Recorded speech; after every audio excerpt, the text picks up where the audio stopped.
नमस्कार मंडळी, आज आपण बघतोय 5 मिनिटाच्या आतच होणारी चटपटीत कैरी.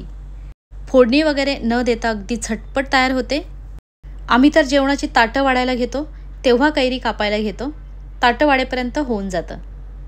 मुख्य म्हणजे खूप जास्त काही साहित्य न वापरता घरातील मोजक्या साहित्यात बनते.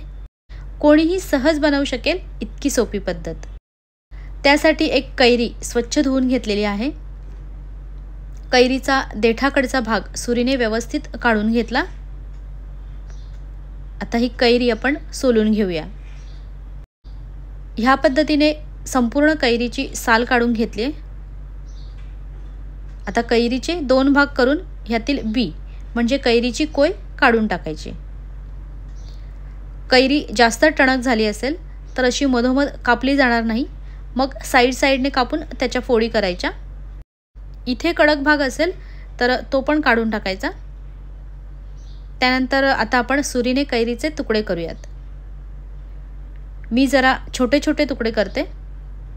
तुम्हाला आवडत असेल तर पातळसर लांबट फोडी ठेवल्या तरी चालेल, किंवा कोणाला कैरीचे तुकडे ह्याच्यापेक्षा बारीक आवडत असतील तर तसंही करू शकता.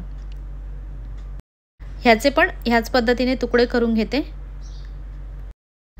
कैरी सोलून असे बारीक तुकडे करून झाले की आता फक्त 2च मिनिटात तयार होईल. त्यासाठी 3-4 पाकळ्या लसूण सोलून घेते.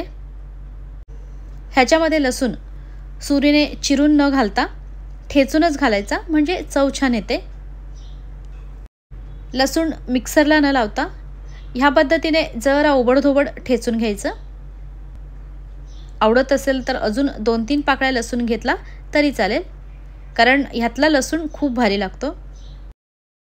आता कैरी एखाद्या अशा डब्यात घालून घ्यायची. डब्यात घातल्याने मिक्स करायला सोपं पडतं. हा ठेचलेला लसूण ह्यात घालून घेते. आणखी यात घालूया अर्धा चमचा किंवा आपल्या आवडीनुसार लाल तिखट, चवीनुसार मीठ आणि वरून अर्धा चमचा कच्चं तेल. बस एवढंच. अजून यात काही घालायची गरज नाही. आता फक्त मिक्स करायचं. मिक्स करताना असं चमच्याने किंवा हाताने करू शकता, किंवा त्याहीपेक्षा सोपी पद्धत बघा. डब्याला झाकण लावून घ्यायचं. त्यानंतर ह्या पद्धतीने डबा 15 ते 20 वेळा केलं की सगळं व्यवस्थित मिक्स होतं. सगळ्या कैरीच्या तुकड्यांवर तिखट मसाल्याचं कोटिंग आलं पाहिजे. ह्यात घेतलेल्या साहित्याचं काही विशेष प्रमाण नाही आहे. आपल्या आवडीनुसार तेल, तिखट, मीठ कमी जास्त घालू शकता. आता लगेच ही कैरी खाण्यासाठी तयार आहे. म्हणजे आम्ही तर जेवणाची ताटं वाढायला घेतो तेव्हा कैरी कापायला घेतो. ताटं वाढेपर्यंत होऊन जातं. आणि अशी ही कैरी तुम्ही सकाळी करून ठेवली आणि दुपारी खायला घेतली मग तर अजूनच भारी लागते. कारण कैरीत मीठ मसाला व्यवस्थित मुरला जातो, त्यामुळे जास्त चविष्ट लागते. उन्हाळ्यात जेवणासोबत तोंडी लावण्यासाठी एक नंबर. अगदी ह्यातील मसाला तुम्ही कोरड्या भातात कालवून खाल्ला ना तर एकदम टेस्टी लागतो. आम्ही तर कैरीचा सीझन असतो तेव्हा लहानपणापासूनच अशी कैरी खातोय. नक्की घरी ट्राय करून बघा. कशी झाली हे कळवायला विसरू नका.